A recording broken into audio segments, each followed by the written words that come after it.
Hello, this is an impromptu video, but I'm going to do it. I think I should do it.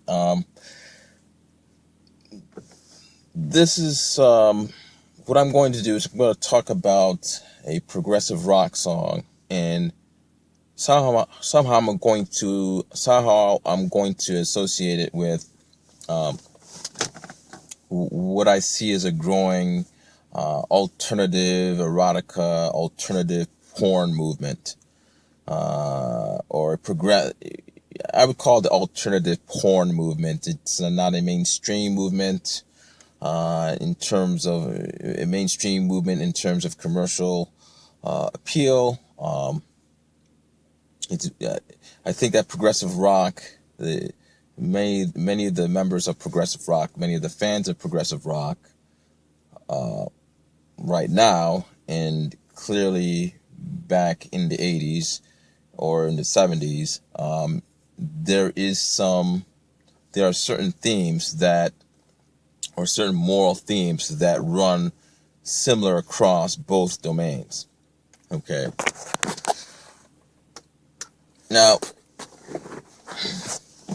this rock group, Canadian rock group called Rush, came out with a song called "The Spirit of the Radio," and this song was basically a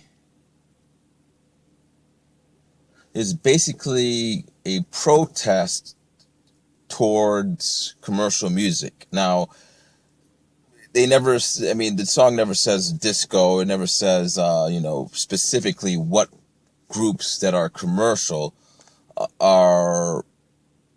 They seem to lack integrity. Now, I'm not going to go as far as that they oppose all commercial music. And now, when I'm talking about commercial music, we're talking about particularly top 40, because, Rush is obviously commercial music because they sell money for profit. They sell music for profit. So, in that regard, Rush is a commercial band. But when people in progressive rock and when people in punk, in even alternative music talk about commercial music, and when they make a moral statement about it, in some ways a moral statement, especially if artists are participating in commercial music, they are talking about what is called really mainstream music, top 40 music. Okay. Their moral issue with it is that they believe that it destroys creativity. They believe that all mainstream music, top 40 music, and I'll give an example: the disco music of the 1970s. There was a sect of progressive rockers or punks, and they're not the only two genres, that felt that disco simply destroyed the imagination of music. It was too, colloquially, they all sound the same. They don't have any deep meaning to their lyrics. They're cookie cutter. You'll hear the word cookie cutter. Some modern, what would be a modern example of that? Somewhat modern example of what would be called commercial in a negative sense, in these domains, would be the Backstreet Boys, Justin Bieber, forgot what her other name is. Definitely those type of bands. Rihanna could possibly be, but I'm talking about ones I'm pretty certain would be considered, for the most part, in these fan bases, in these musical genres, to be commercial in the negative way. Justin Bieber, NSYNC, although I like some of NSYNC songs, those type of bands Okay, make sure I'm charging here. Those type of bands. So, you know, you have a progressive rock movement or progressive rock fan base, and you have a punk rock fan base even today that has a disdain for those groups, and they have a disdain for those groups in some ways, often in cases, in commercialism, quote unquote commercialism in rock, which is called corporate rock. Okay, corporate rock. Or corporate, corporate rock. When they say corporate, that means it's for the corporation. It's purely for profit. That the artists are simply making music to get massive appeal, and they think the moral or the drawback in music is that, first of all, it'll sound shallow. The music is shallow. Not necessarily per se the lyrics, but the music is shallow. It doesn't have a soul. Okay, that is what a progressive, somebody that is a hardcore progressive rock fan base, in that fan base, that's what many of them will say. Not all of them, because I like progressive rock and I like punk too. And I like groups like the old Genesis, and I can like groups like, I don't know, I would like Rihanna. And for many of those people, they think that's crap. Okay, so not all of them, but a large percentage of them. There's a culture. Okay, so the thing about this is that what is amazing about this is that it is contrary. Like, for example, many people think that because something is popular or something is agreed upon, it makes it true, or it makes it a superior quality, which is not true. And they are the antithesis of that. Many of them conclude that if it is too popular or excessively popular, it must be shallow. It must lack meaning. It must be rigid. It must be a certain, this whatever art form it is, or whatever genre it is. If it is a corporate, it has corporate as a first word, like corporate R&B, corporate rock, corporate punk. It must be a watered down version, a very weak watered down version of a song that appeals to so many people. It's very hook. They'll say that a lot of these songs are catchy. They're just catchy. They have some very catchy hooks. But if you break them down, they're just basically shallow compared to the classic Genesis, old Genesis, to classic Rush songs, or classic Triumph songs, or if we want to go into modern times, perhaps the Misfits. That's still not 2000, but any group today that's considered alternative, alternative in the sense that they don't have a massive popular appeal. Now, some of them will say that, it's not necessarily, there's some songs on the top 40, or some songs can have a massive appeal and still, conform to the individuality of, the genres of punk or progressive rock, or even R&B to an extent. But the people who are very militant about the immorality of the shallowness of the top 40 music industry come from generally the alternative rock, punk rock, and in the 70s and 80s, the progressive rock genre. Okay. Now, how do we link this sentiment, or what is similar in this sentiment,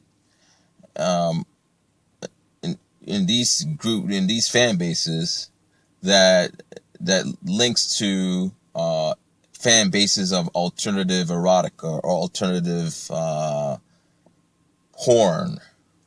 Okay. Well, based on my observation of many people who support this who are fans of this type of erotica or this type of porn, some of them, I'm not saying all of them, but many of them have shared the attitude that if, they share the attitude that mainstream, quote unquote, commercial porn is bad because of the same reasons that commercial music is bad. It's because they believe that it destroys the creativity of sexuality or sexual art, because it shows one particular body type, and especially for women, but even for men, and it has very limited themes. It doesn't show just the common person who has sex, which doesn't show the common person that has sex, or whether they be, below average weight or above average weight or what have you. It doesn't show different, and this is somewhat true. It doesn't enough feature maybe, in main, even from a racial standpoint, like there was a black feminist that was pointing out that she wasn't with the positive porn movement because of its quote unquote commercialism, and she meant it in the sense that it was restrictive, and she was mentioning that it was too Eurocentric. And you may argue, well, yes, there are some black models, black FHM, Maxim models that appear sometimes at Maxim magazine, and they would make the argument that that's not, but they're Eurocentered. They have Caucasian features. They're kind of mixed with white blood. They don't have dark skin, kinky hair women, and she does have a point in terms of the reality of it. You won't see that in FHM. You may see that in but you will see that in fashion magazines in a sense. You won't. You'll actually see black African women with kinky hair. But the bottom line is that those who support, the alternative erotica or alternative porn, not all of them, but many of them, there is a sect of them that have this disdain, or they look at mainstream porn and they say that it's too restrictive in terms of its appeal, that there's not enough diversity. And there's the same thing that they say with commercial music. I mean, even if you say that, okay, well, we have a commercial R&B, we got commercial country, you got commercial hard rock. Well, very often, the people that, that commercial, when you have that commercial R&B and the commercial rock and commercial country, many of the people who like what they call true country, true R&B, and true hard rock look at that as watered down, that the elements of uniqueness are eliminated. Okay. Now, again, I mean, is there elements of truth to it? Yes, there is. My thing is that, I don't really see how you can actually make these, to sit there and say that, well, pop music should be more diversified, and should exclude, I don't know. To me, I think they think in both groups, whether it be erotica or music, I think both groups make very strong generalizations, and I think they have a mindset that they feel maybe perhaps that since their groups are not getting the attention based on a particular sound that they have, as opposed to somebody that's in the mainstream, they feel that this is a way of supporting them. I don't know. I mean, maybe they feel that if they go along with this mainstream movement, it's saying it's a status quo. And in some ways, because of its popular appeal, it's cultural oppression. That's how maybe some of those guys look at it. Now, when we look at the erotica and when we tie feminism, how do you how this ties to certain sexist feminism is that there are a group of feminists that, yes, they'll tell you that the reason why they don't like certain types of porn is because they say it caters to, or they say that the body image appeals to men, and they're doing it for men, not, and these women are looking a certain way for men and not for themselves. But I think it's more, the quantity of men that disturbs this type of feminist. That it's not, because if you look at alternate erotica, it's just usually straight, okay, and there are going to be things that appeal to women that are for straight men. And I actually had this conversation with a feminist, male feminist in Iowa. His objection was more so, his objection wasn't that that it was sex out of love, when sex, they were projecting sexuality outside of a committed relationship. His objection was that the visual standard he felt was too restrictive, and it destroyed men imagining other women as beautiful. Okay. Now, in the 90s, yes, there may be more of a kernel of truth in the 90s, but now I don't think as much. But again, the central objection is that I don't think it's just the restriction.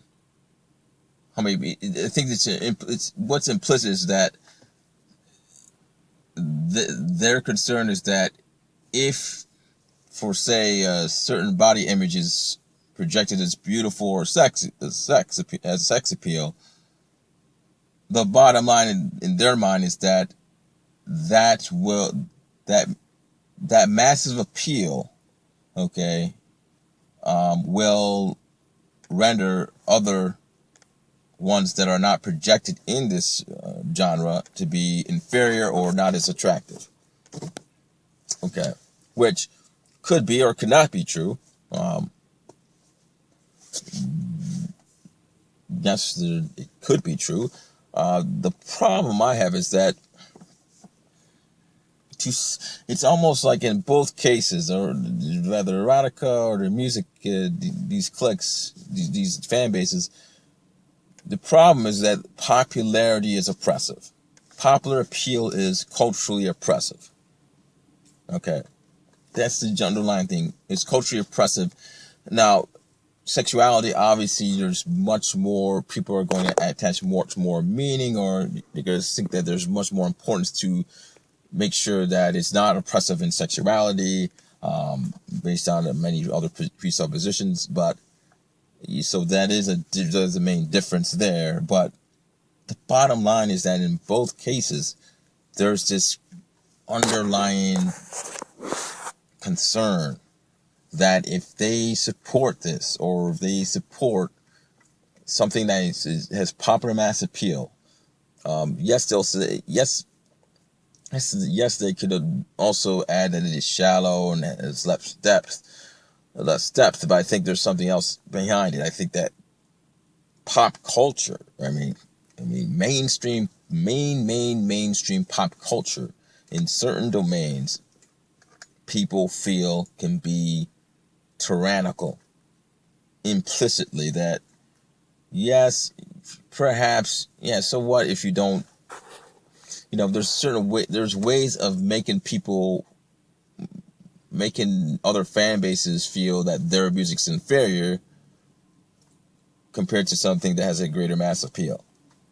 Now, this doesn't happen in movies as much. You don't see people watch a certain type of movie, or there's not movie genres where you'll see people say, well, that's commercial, that's too mainstream. They got what's his name, Robert De Niro. They got all these popular movie stars, and it has the same stupid plot, and it's not creative. Okay, you don't hear, it's a little bit in the movie criticism, but it's not as much. Music is definitely there. Alternative erotica or sexual expression, the movement is not as powerful, but it's starting to, in certain feminist movements, this is their alternative to porn. Okay, which was the central objection is not necessarily the sex outside a loving relationship, but the symbol of feminine sexuality being too limited. Okay, it's not so much in that group. I still think it's very strong in the music, definitely in the music genre. I mean, in sports, not really. Yeah, I mean, people say that commercial teams get the breaks, but no one says. I mean, when you're talking about music, people say that the corporations actually go out and dictate how people listen to music. Okay, you don't see that as much in sports, commercial teams in sports, because the teams have to actually win.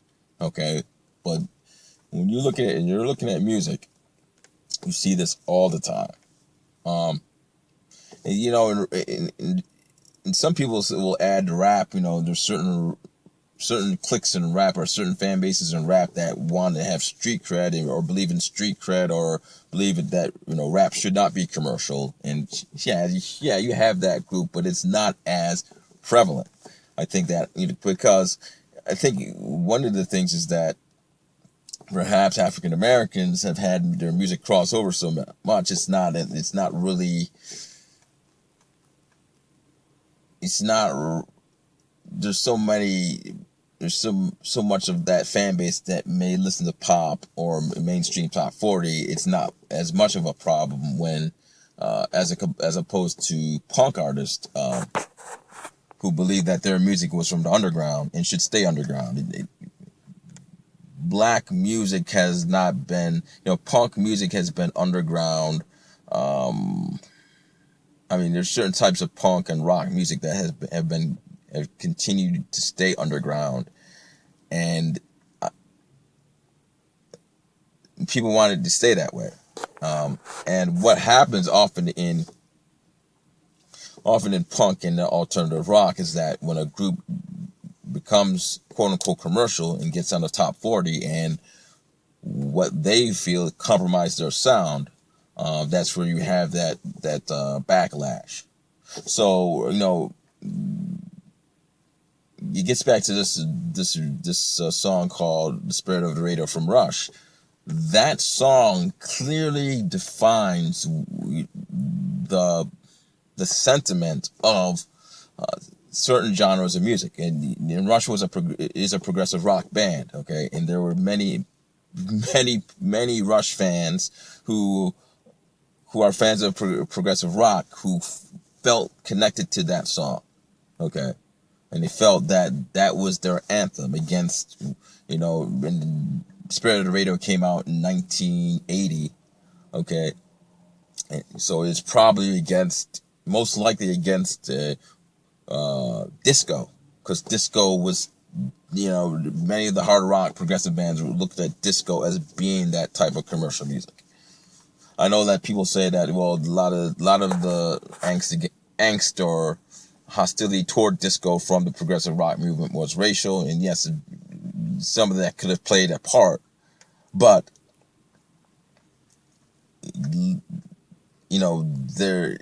progressive rock was against commercial.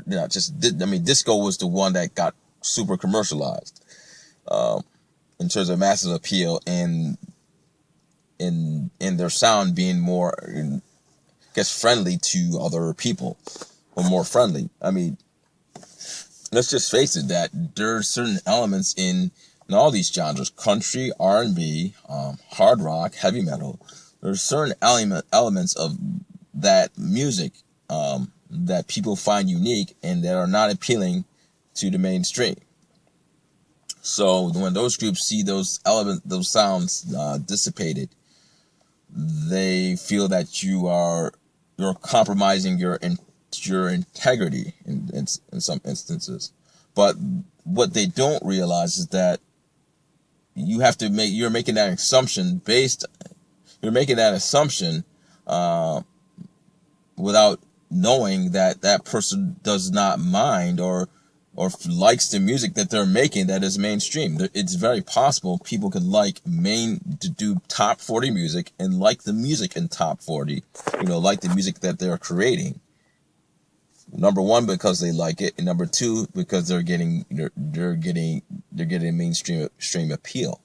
Okay, and it's the same thing with pop or erotica, or pop erotica, and the criticism against it. The criticism against and I haven't seen this in women wearing revealing clothes for Halloween is because they say that it appeals to men. Not necessarily. It's a popular. The clothes itself, they feel it's enticing and provocative toward men, but they don't feel that it is. They feel that it's restrictive, and it appeals. And it's so restrictive, and it appeals to so many men that it leaves other women out. And based on its massive popular appeal, they feel that women only do that in order to get this popular appeal from men. You see, so they're trying to get a popular appeal from a mass amount of men, and they think that that's the primary motive, and that's how they conclude it. It's the primary motive. Like, for example, I mean, we saw two women make out, okay, and a whole bunch of men are watching. The assumption by the feminists is that it's misogynistic because you're only appealing to men. It's either one reason. You're only appealing to men, or you're appealing to yourself, and men most likely don't want, are not, a significant amount of men are not interested. Okay, so